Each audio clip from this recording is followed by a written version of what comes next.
Assalamualaikum warahmatullahi wabarakatuh.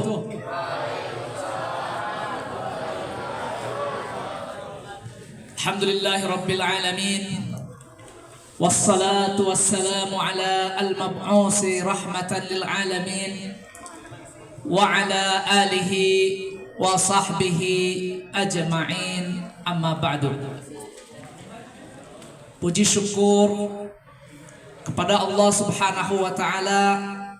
Alhamdulillah, di pagi yang adem ini ya, yang dingin ini, di momen yang sangat berharga buat kita semua untuk meneladani bagaimana sosok hamba yang Allah Subhanahu wa ta'ala utus untuk menjadi solusi permasalahan keumatan, kemanusiaan kita rayakan, kita hadiri pada hari ini. Suatu kesyukuran yang besar, semoga kelak dicatat oleh Allah Subhanahu wa ta'ala sebagai bukti kecintaan kita kepada Rasulullah sallallahu alaihi wasallam. Salawat bertangkaikan salam penghormatan semoga terlimpah curah kepada baginda Rasulullah sallallahu alaihi wasallam, sosok pribadi agung dengan akhlak mulianya, dengan keteladanannya, dengan keagungan budi pekertinya, mampu memecah krisis kemanusiaan dalam tempo 23 tahun, sehingga cahaya-cahaya peradaban kemanusiaan bisa terpancar luas sampai pada kita semua ini. Mari kita baca salawat kepada Rasulullah SAW. Allahumma salli wa sallim wa barik alaih. Allahumma salli ala Sayyidina Muhammad. Allahumma salli wa sallim wa barik alaih. Yang sama-sama kita hormati jajaran yayasan, Bapak Kepala Sekolah Pak Hari, Bapak Ibu Guru, Bapak Ibu TU, dan ananda adinda sekalian yang hadir pada kesempatan kali ini.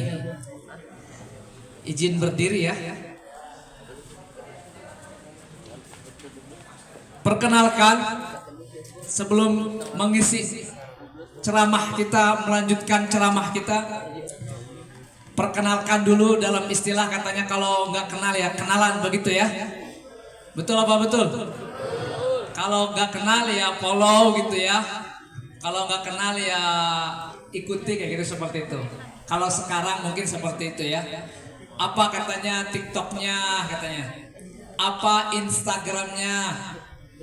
Apa namanya? YouTube-nya bagi yang punya YouTube channel ya.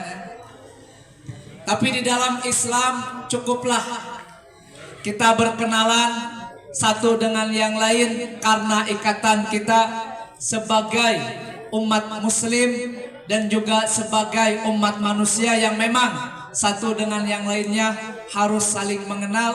Untuk apa? Ketika udah saling mengenalkan, nanti akan tercipta kebaikan-kebaikan buat kita semua. Kira-kira seperti itu. Ustadz sekarang sedang menempuh studi S2 di UIN Jakarta. Sebenarnya waktu dulu di pondok di Majma'ul Anhar di Cibinong, Ustadz ini kakak kelasnya Pak Ote. Pak Ode ya. Pak Ode atau Pak Heri. Nggak boleh dibalik Pak Ode di sini, Pak ya. Agak kenal. Pak Heri ya. Cuma karena beliau ini orangnya yang konsisten, istiqomah kayak gitu, seperti itu.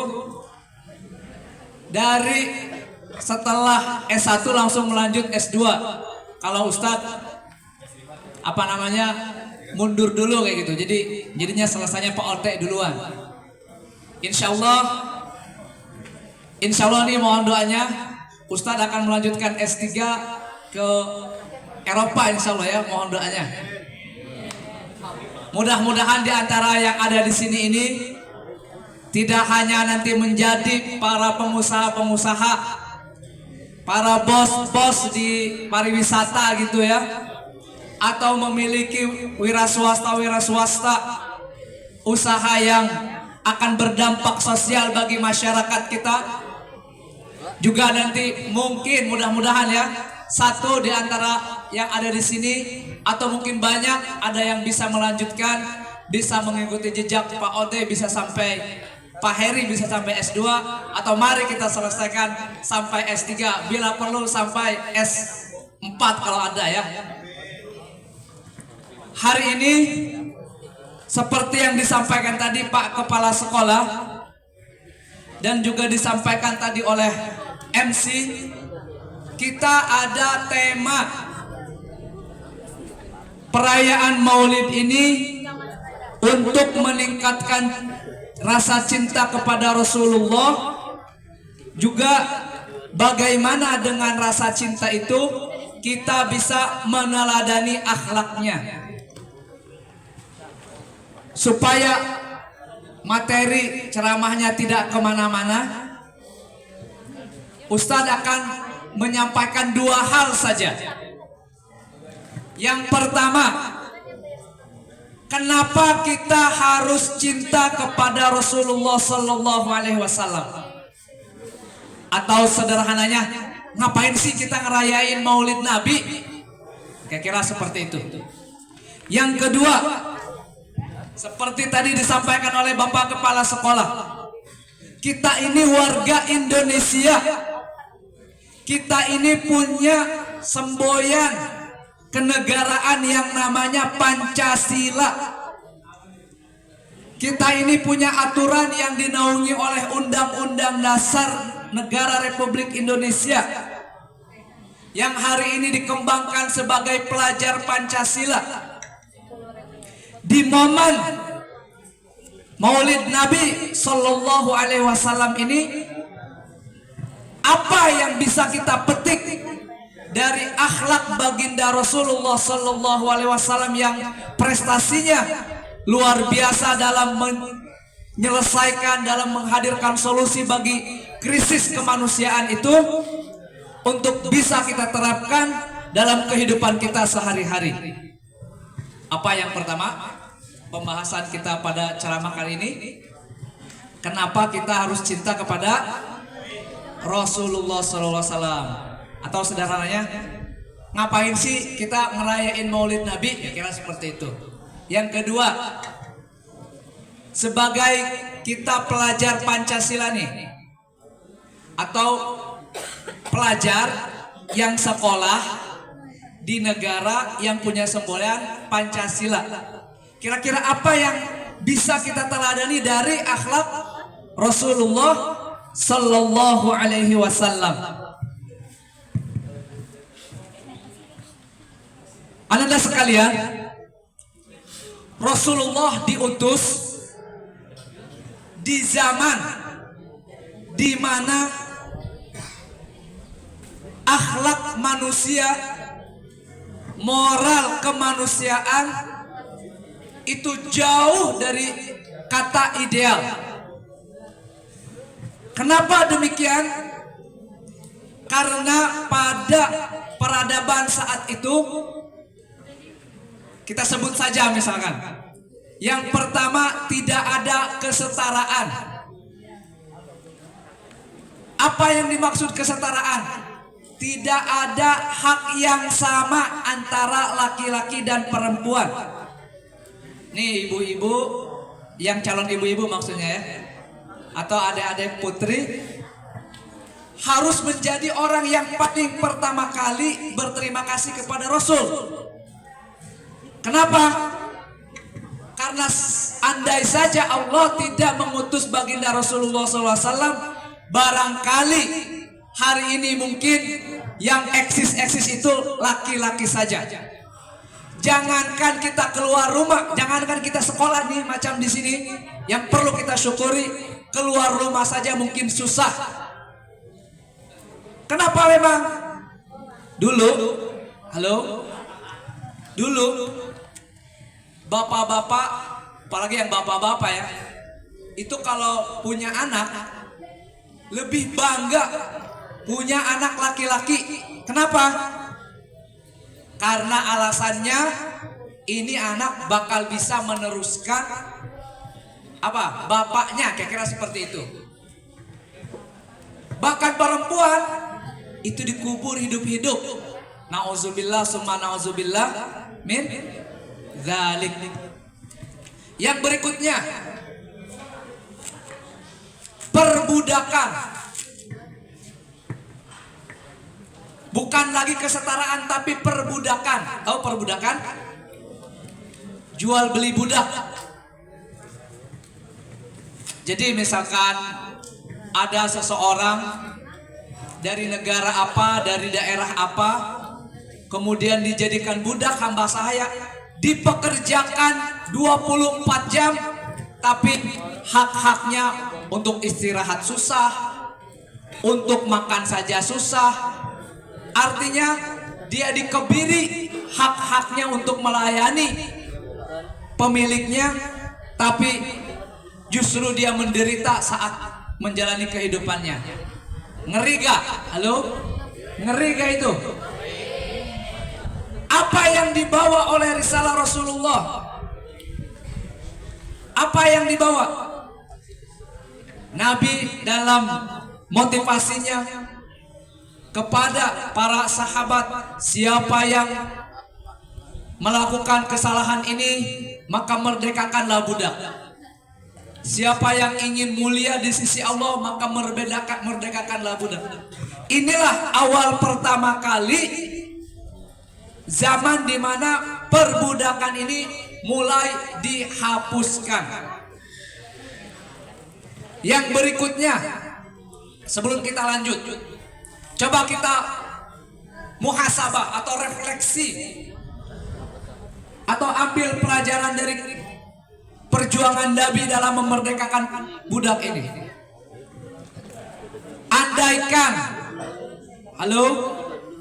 Andaikan dulu Nabi tidak ada atau tidak berusaha untuk memerdekakan perbudakan,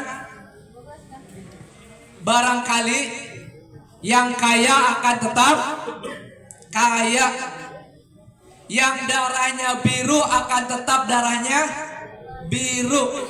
Itu yang budak selamanya akan menjadi budak. Jadi apa yang terjadi? Akan semakin tinggi krisis kemanusiaan. Tapi alhamdulillah berkat diutusnya Rasulullah SAW, bahkan dari budak itu ada yang menjadi ulama, ada yang menjadi bangsawan. Siapa ulama dari budak itu? Bilal bin Rabah. Ada yang pernah dengar Bilal bin Rabah? Dulunya itu budak kan? Tapi setelah masuk Islam, justru beliau menjadi guru dari para tabi'in, dan ilmunya kita ambil sampai hari ini dari ajaran Rasulullah Sallallahu Alaihi Wasallam. Bahkan di era berikutnya ada namanya kerajaan Mamalik. Apa? Kerajaan Mamalik. Itu raja-rajanya bekas dari budak-budak. Inilah yang bisa kita ambil dari pelajaran dari Rasulullah Sallallahu Alaihi Wasallam. Yang ketiga, kontribusi Rasul yang barangkali yang sangat berdampak kepada kita. Yang ketiga adalah Rasulullah SAW mempraktikkan kehidupan kemanusiaan yang harmoni. Yang apa? Yang harmoni. Rasulullah SAW berani memecahkan permasalahan karena perbedaan di antara sesama. Halo? Pada suatu saat, ada yang pernah dengar apa itu Hajar Aswad? Ada ya? Tahu semua ya? Itu Hajar Aswad karena sebab terendam banjir daerah sekitar Ka'bah itu, Hajar Aswadnya apa? Berpindah dari tempatnya. Kemudian para pembesar Quraisy saling berebutlah. Ini kira-kira siapa yang berhak untuk menempatkan kembali Hajar Aswad ke tempatnya. Terkenal sekali di masa Quraisy, di masa jahiliyah, itu orang bersuku-suku. Halo? Mereka masyarakat Arab bersuku-suku. Ada orang Sunda di sini? Suku bukan yang ini ya. Ini sampean. Jadi jangan bilang sampean juga sama orang Jawa, nanti repot ya. Suku yang di sini yang dimaksud adalah kabilah atau klan atau bani, di mana satu kelompok dengan kelompok yang lain merasa mereka lebih unggul daripada yang lain, sehingga di antara mereka apa? Saling berebut ingin menjadi kelompok yang terhormat, kira-kira seperti itu. Nah, ketika terjadi apa namanya Hajar Aswad itu tidak kebawa banjir gitu, mereka ingin menempatkan ke tempatnya yang semula, dan gak habis-habis itu konflik di antara mereka. Saya mau sini, saya yang mau, saya yang mau, saya yang mau. Apa yang dilakukan oleh Rasulullah SAW? Ada yang tahu? Ini apa ini? Sorban segi apa ini? Segi 4 ya. Kira-kira kecerdasan Rasul nih, ini yang harus kita contoh. Rasul itu punya akhlak berapa? Yang perlu kita, yang wajib kita teladani? Ada 4 apa ada 5? 4 apa 5? Apa saja? Sidik, amanah, tabligh, fatonah. Yang mana nih nanti kira-kira?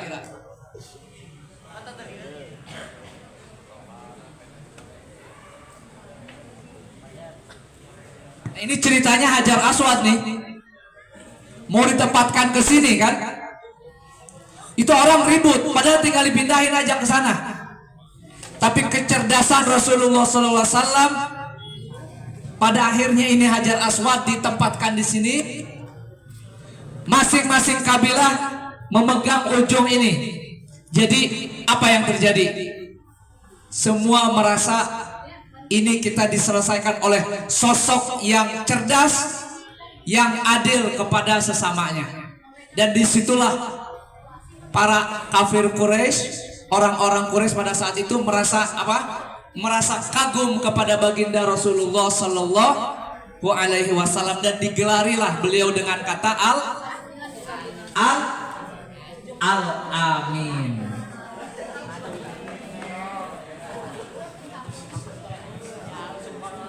Halo, masih fokus ini?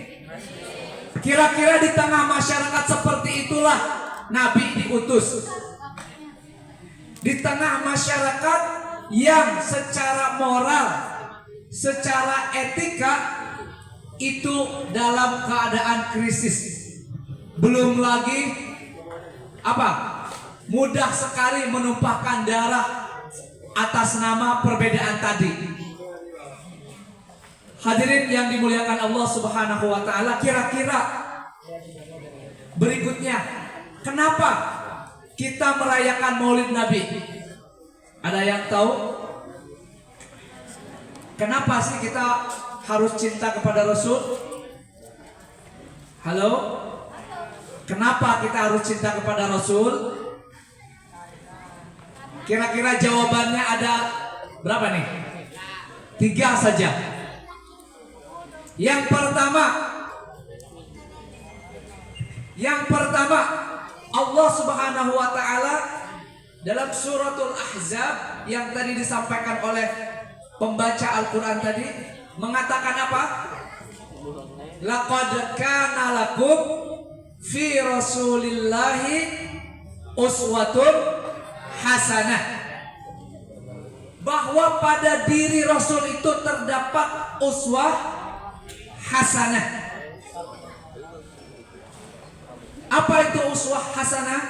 Budi pekerti, akhlak, perilaku yang baik. Apa maksud dari laqad kana lakum fi Rasulillahi uswatun hasanah ini? Para mufassir atau ahli tafsir mengatakan di sini Tuhan kita, siapa Tuhan kita? Allah. Rabb kita siapa? Allah. Melalui ayat ini mengakui bahwa pada diri Rasul itu terdapat akhlak yang mulia. Kira-kira itu alasan pertama kenapa kita merayakan Maulid Nabi Sallallahu Alaihi Wasallam. Ayat berikutnya dalam surat Nur dikatakan, wa innaka la'ala khuluqin azim. Apa artinya? Sesungguhnya pada dirimu wahai Rasulullah SAW Muhammad terdapat akhlak yang mulia. Bahkan Nabi sendiri mengatakan apa? Innama bu'ithu liutammima makarimal akhlak. Sesungguhnya aku diutus untuk menyempurnakan akhlak. Hadirin yang dimuliakan Allah Subhanahu wa taala, dalam keadaan masyarakat Arab yang tadi itu, yang krisis moral itu, krisis akhlak itu, krisis kemanusiaan itu, Nabi kemudian diutus dengan akhlak mulianya. Berhasillah Rasulullah SAW selama berapa tahun Nabi diutus menjadi Rasul? Berapa? Menerima wahyu? 23 tahun. Selama 23 tahun itulah Rasulullah berhasil merubah masyarakat Arab yang penuh konflik karena krisis akhlak itu, krisis moral itu, hingga pada akhirnya apa yang terjadi? Peradaban yang mulia, peradaban manusia yang sebelumnya tidak dikenal baik di barat maupun di timur, terpancar daripada ajaran Rasulullah Sallallahu Alaihi Wasallam. Di barat, tahu barat? Halo? Barat? Istilahnya maksudnya di Eropa dan di Amerika, itu nama istilah ya. Di barat. Di barat itu istilah untuk Amerika dan Eropa. Ada ilmuwan, dia ini orang Kristen, maaf, non Muslim. Non Muslim berarti bukan orang Islam ya. Non Muslim, tapi dia akademik,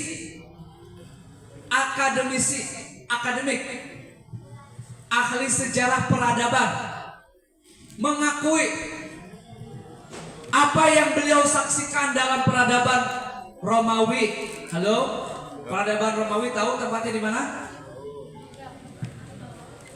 Peradaban Yunani, ada yang tahu Sokrates, Plato kayak gitu. Peradaban Persia itu rata-rata diperoleh melalui masa yang panjang.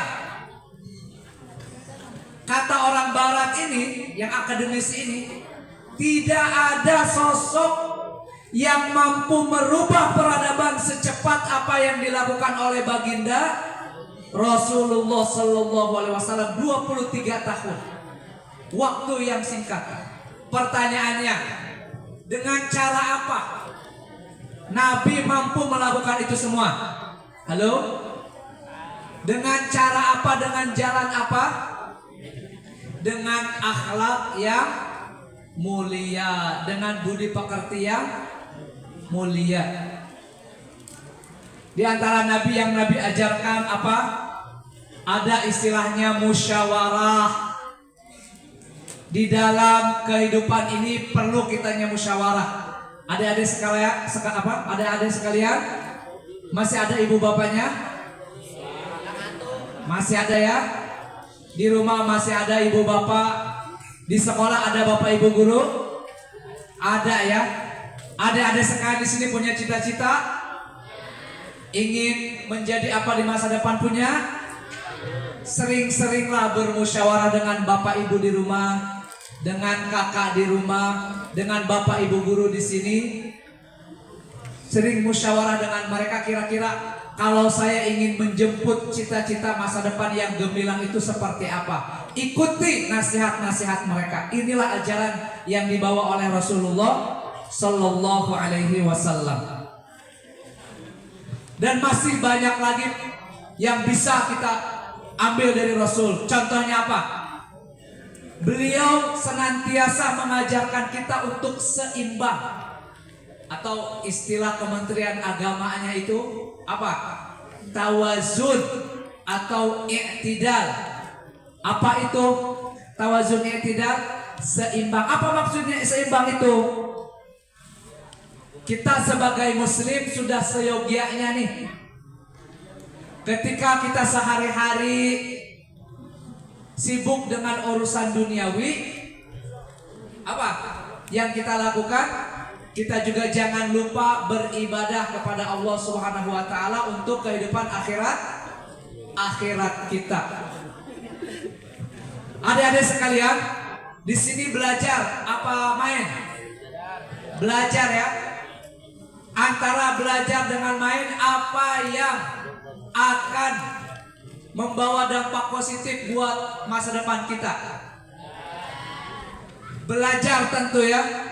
Mau susah-susah hari ini, senang kemudian, atau senang-senang sekarang kemudian menjadi susah? Hari ini senang, kemudian juga senang. Bagaimana caranya supaya kita senang hari ini, kemudian kita senang? Ikuti nasihat-nasihat, didikan-didikan para guru-guru kita di sini. Insya Allah, apapun yang mereka berikan kepada kita, itu semuanya kebaikan semua buat kita semua. Terkhusus tadi ajakan dari Bapak Kepala Sekolah, bagaimana supaya nilai-nilai akhlak itu yang mulia itu bisa kita terapkan dalam kehidupan keseharian kita. Rumusnya nih, ini Ustadz juga ngajar ya. Sekarang ada yang tahu MAN 4 Jakarta? Di Pondok Pinang. Di Pondok Pinang. Itu MAN nomor 1 di Jakarta. MAN nomor 1 di Jakarta. Prinsip mereka dalam pendidikan begini, dalam belajar, termasuk murid-muridnya juga. Kalau kita mau berprestasi, prestasi bukan hanya dapat piala gitu ya, tapi ingin cita-cita masa depan kita itu bisa kita digapai, hilangkan, jauhkan diri kita dari hal-hal yang tidak produktif. Apa contohnya hal tidak produktif itu? Waktunya kelas ada belajar malah nge-game, itu tidak produktif katanya. Kemudian waktunya jam pelajaran kita nggak masuk kelas, itu tidak produktif. Kemudian waktunya ada mengerjakan tugas dari bapak ibu guru tidak kita kerjakan, itu namanya tidak produktif. Apa yang dinyatakan? Selama kita belum bisa menghindari, menjauhi hal-hal yang tidak produktif itu, maka akan sulit kita untuk berkembang. Maka dari itu apa yang disampaikan tadi oleh kepala sekolah itu sangat penting. Bagaimana akhlak itu, terkhusus akhlak Pancasila, pelajar Pancasila bisa diterapkan dalam kehidupan sehari-hari. Oke, dari tadi Ustadz bilang akhlak Pancasila, akhlak pelajar Pancasila aja. Apa sih yang dimaksud akhlak pelajar Pancasila? Di sini ada yang sudah hafal? Ada yang sudah hafal? Hah? Akhlak Pancasila ada yang sudah hafal? Yang pertama apa? Beriman dan berakhlak. Apa? Beriman dan berakhlak. Kenapa kok iman disandingkan dengan akhlak? Karena tidak sedikit orang yang ngakunya iman tapi tidak punya akhlak. Jadi ajakan tadi Bapak Kepala Sekolah bagaimana kita menjadi pelajar Pancasila yang betul-betul itu menemukan konteksnya. Emang kenapa? Halo? Emang kenapa kita harus beriman dan berakhlak? Tidak sedikit orang yang mengaku beriman kepada Allah, tapi karena dia ikut ajaran-ajaran tertentu, misalkan menganggap pemerintah ini togut. Tahu togut?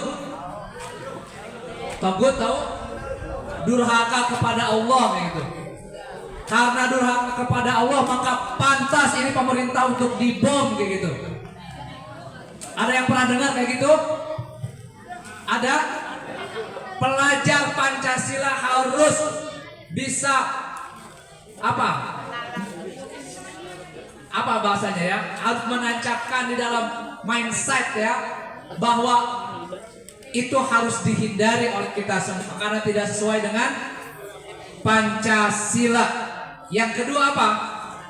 Setelah beriman dan berakhlak, kebenekaan global. Apa yang dimaksud kebenekaan global itu? Kita ini orang mana? Orang sini. Tadi Ustadz kenalan di ruang kepala sekolah. Ada yang orang Manado, ada yang orang Medan, ada yang orang Jawa, ada yang orang Sunda.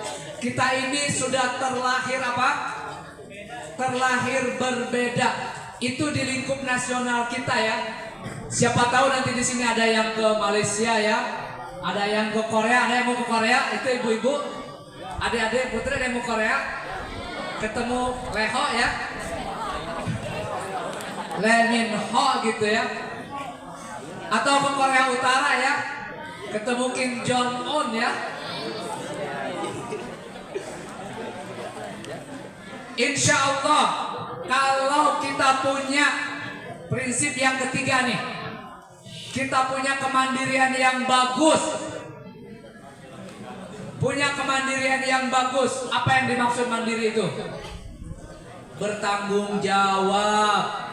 Apalagi berakhlak mulia, punya inisiatif dalam belajar yang tinggi. Tidak mustahil. Halo?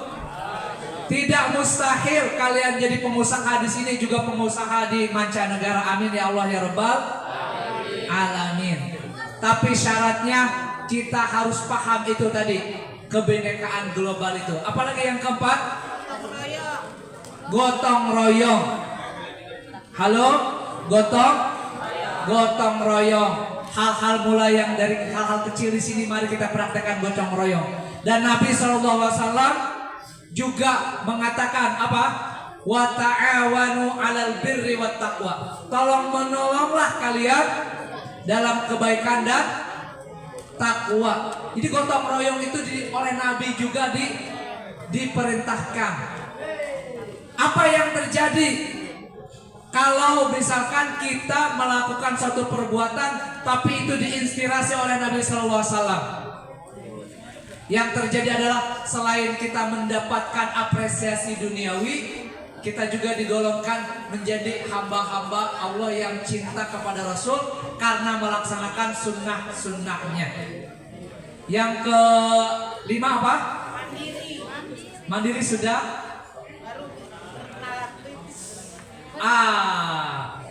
Bernalar kritis. Apa yang maksud kritis tuh? Bukan ini ya. Ini lampu mati dikritik, bukan kayak gitu ya. Misalkan ini kamar mandi kotor dikritik kayak gitu. Ini pak gurunya nih kayak gitu. Ini misalkan ruang kelas panas dikritik, bukan seperti itu yang dimaksud nalar kritis itu ya. Apa yang dimaksud nalar kritis itu? Yang dimaksud nalar kritis itu adalah kita mampu berpikir secara logis. Berpikir secara logis menggunakan logika kita. Apa contohnya nih? Ini ada pak guru ini nih, galak nih. Kira-kira kita masuk atau enggak ya? Misal ya. Pelajar yang bernalar logis itu akan berpikir sebelum meninggalkan jam pelajaran untuk menghindari bapak guru yang galak tadi itu. Pelajar yang bernalar logis akan berpikir, kalau saya nggak ikut pelajaran maka saya rugi. Kalau saya nggak ikut pelajaran berarti saya melakukan hal yang nggak produktif. Kalau saya melakukan hal yang nggak produktif maka masa depan jadi taruhannya. Kita berharap ingin masa depan yang gemilang, maka hari ini kita lakukan hal-hal produktif dengan tetap ikut ke kelas dengan baik. Kalau nggak salah ada satu lagi, apa itu ya? Ada 5 ya? Udah pas, alhamdulillah. Adik-adik sekalian, 5 poin tadi itu yang profil pelajar Pancasila itu juga ada pada diri Rasulullah Shallallahu Alaihi Wasallam. Tidak mungkin, tidak mudah bagi Rasulullah Shallallahu Alaihi Wasallam untuk bisa memecahkan krisis kemanusiaan kalau beliau tidak memiliki nilai-nilai tadi itu. Maka dari itu jangan pernah ragu nilai-nilai pelajar Pancasila ini untuk kita terapkan dalam kehidupan sehari-hari. Adik-adik sekalian, sebelum diakhiri, di sini semua punya cita-cita yang supaya masa depannya gemilang. Punya ya? Punya? Saran dari Ustadz untuk terakhir, ikuti nasihat baik dari keluarga, bapak ibu kakak di sekolah, ikuti nasihat-nasihat bapak ibu guru, bapak kepala sekolah. Dan terakhir sekali, mari kita terapkan akhlak atau profil pelajar Pancasila, karena itu sesuai dengan ajaran baginda Rasulullah Sallallahu Alaihi Wasallam, di mana risalah baginda Rasulullah adalah tentang bagaimana akhlak bisa diterapkan di dalam kehidupan. Barangkali itu yang bisa disampaikan dari Ustadz untuk pertemuan pada hari ini. Semoga bermanfaat. Semoga pertemuan kita kali ini diridhoi oleh Allah Subhanahu wa Ta'ala, dan kita digolongkan dalam umat-umat Rasul yang cinta kepadanya, dan Rasul nanti bersaksi di akhirat bahwa kita pada hari ini berkumpul untuk dalam rangka mencintai Rasulullah Sallallahu Alaihi Wasallam. Kurang lebihnya mohon maaf, wal afu minkum. Billahi taufiq wal hidayah. Assalamualaikum warahmatullahi wabarakatuh. Assalamualaikum warahmatullahi wabarakatuh.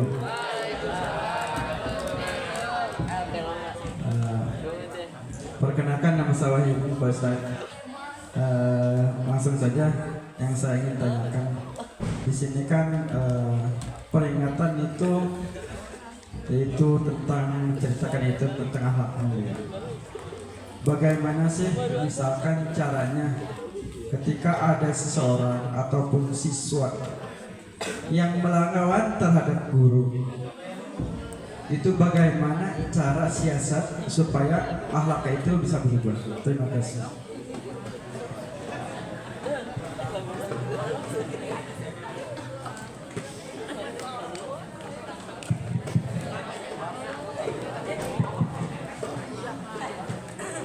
Halo adik-adik sekalian, tadi Bapak Wahyu bertanya, kalau ada siswa yang melawan sama guru katanya, Ini ceritanya beliau bertanya ya, kira-kira bagaimana langkah guru ini supaya anak ini bisa berubah.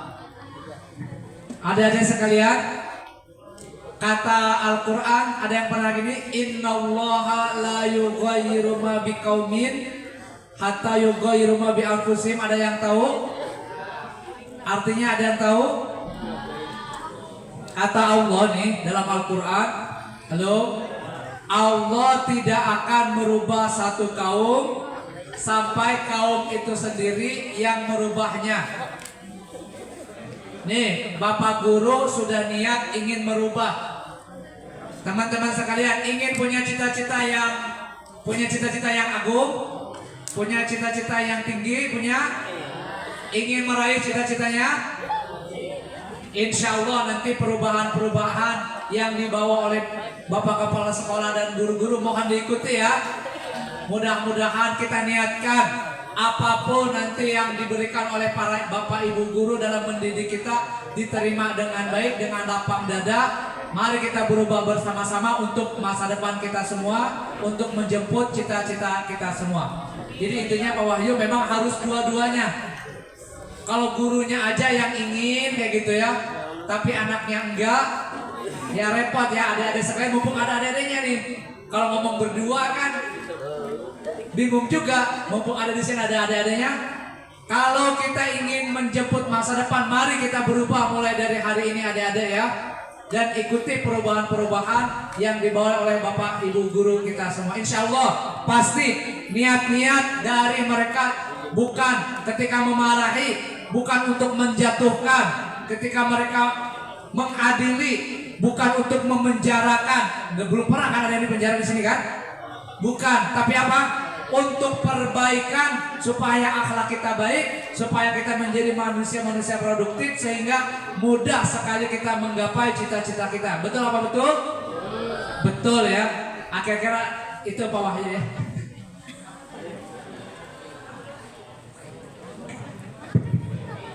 Bismillahirrahmanirrahim. Assalamualaikum warahmatullahi wabarakatuh. Izin bertanya Pak Ustaz. Enggak Pak Kepala. Untuk di masa yang sekarang ini kan bahwa tingkat emosi sebenarnya, emosi saya secara pribadi aja emosi masih labil. Mungkin apalagi anak-anak masih umuran ya 15 sampai 20 tahun pasti emosinya lebih bisa lebih tinggi. Mungkin ada pandangan dari Pak Ustadz untuk mengontrol emosi yang memang biasa dikerjakan ataupun apakah saya pikir bahwa Rasulullah itu untuk menahan emosinya luar biasa, cukup luar biasa. Mungkin ini yang bisa disampaikan kepada saya secara pribadi ataupun secara keseluruhan. Terima kasih Pak Ustadz. Assalamualaikum warahmatullahi wabarakatuh.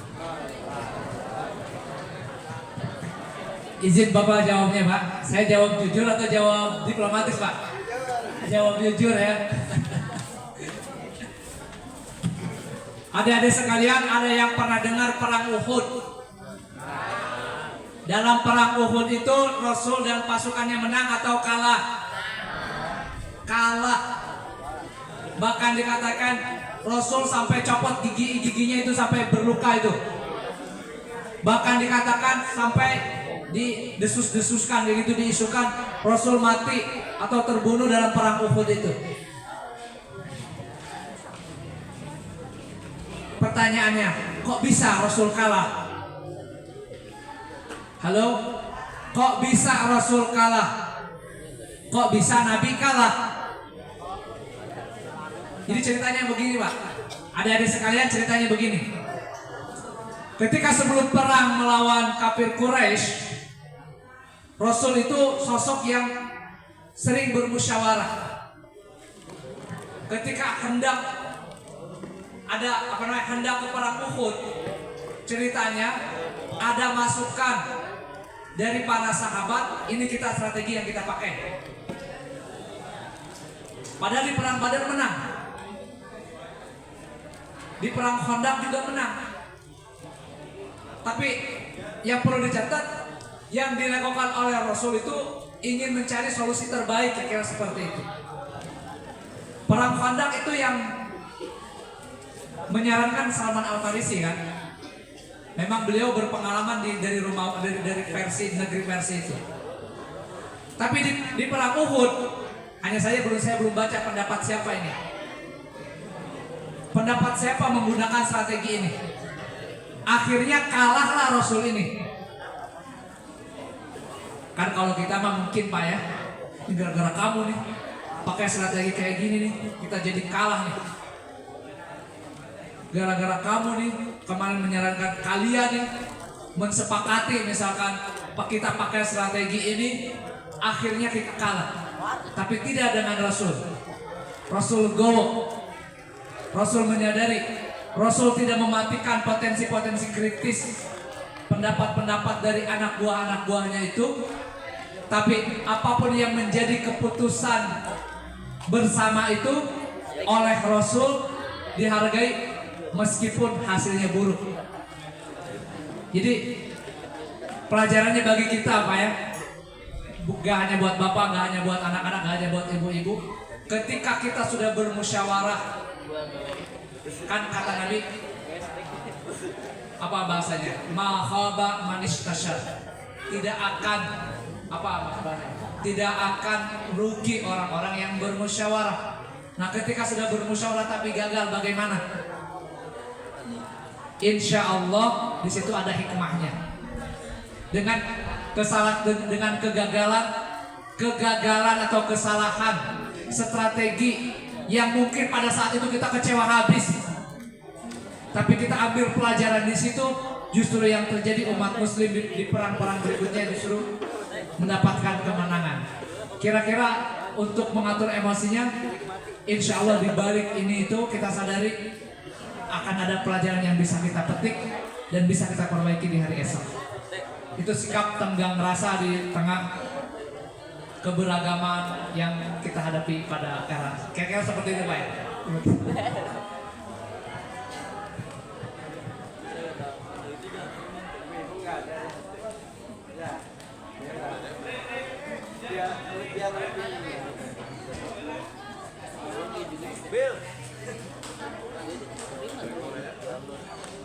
Ada lagi nggak yang mungkin mau ditanya? Sebelum ditutup.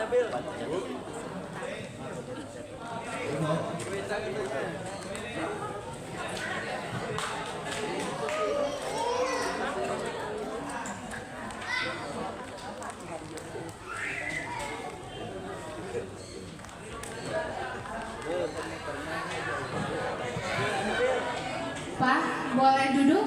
Maaf ya Pak, duduk aja ya. Oke, makasih Bu. Assalamualaikum warahmatullahi wabarakatuh. Waalaikumsalam warahmatullahi wabarakatuh. Tema maulidnya sangat keren. Kalau saya Dari panitia Bu, dari panitia. Iya, panitia dan Bapak juga tausiahnya sangatlah membangkitkan. Tapi yang bangkit itu kenapa guru-gurunya Pak? Itu yang bingung. Jadi gini Pak, tadi juga saya menyambung dengan pertanyaan Pak Kepsek SMK yang menyatakan bagaimana cara menurunkan emosi ya Pak. Jadi kegiatan apa Pak yang paling kita harus berikan ke mereka yang begitu penuh gejolak jiwa yang tinggi kan ya Pak ya, yang emosi yang tidak stabil, yang pengennya tuh Pak kalau lihat orang diajak berantem gitu, apalagi yang untuk anak laki-lakinya, ya kan, bener dong, ya Pak ya, itu menurunkannya bagaimana gitu, karena terus terang aja kita kadang-kala sudah memberikan fasilitas olahraga sudah, ya kan, bermusik juga sudah, tapi masih aja maunya tuh ya di luar sebagai jagoan. Itu gitu aja Pak dari kami. Saya izin tanya Bu, kalau di sini ada pembiasaan pagi kan? Kalau pembiasaan paginya masih di hari Jumat Pak. Hari Jumat aja ya? Iya, masih. barangkali Bu ya kalau kita melihat dari madrasah kayak gitu. Madrasah itu di negeri-negeri itu, apalagi wajib di negeri itu pagi itu sebelum pembelajaran mereka ada kebiasaan Bu. Di sana ada sholat duha bersama, kemudian ada ada baca Quran berjamaah. Kemudian di sana ada salawat juga, ada zikir-zikir juga, di mix, misalnya di mix atau di ini. Yang mungkin kalau kita sudah melakukan jalur duniawi kayak gitu dan tetap kita istiqomahi kayak gitu. Jalur langit perlu mungkin kita lebih lebih galakan lagi kayak seperti maksudnya diterapkan setiap hari kayak gitu. Supaya aktivitas kesehariannya kan kalau udah baca Quran, udah sholawat, udah ini mungkin hawa-hawa negatif itu sudah terusir kayak kira seperti itu Bu ya. Ya Pak, makasih Pak atas saran dan masukannya. Ya. Semoga kita dan anak-anak semua bisa mengikuti saran itu dan pembiasaan memang selalu baik. Apapun. Jadi memang harus dibiasakan, harus dipraktekkan sehari-hari. Kan biasanya kita ini Bu ya, kalau udah ibadah itu atau udah rohani kita udah terisi itu, masalah seberat apapun biasanya akan mudah kita sikapi dengan dengan dingin ketimbang kita lagi panik kemudian pagi kita belum apa kayak gitu. Oh, emosi itu ya berbeda Bu ya, kayak seperti itu. Ya mudah-mudahan bisa seperti itu. Terima kasih Pak. Assalamualaikum Sama-sama. warahmatullahi wabarakatuh. Waalaikumsalam warahmatullahi wabarakatuh. 1, 2, 3.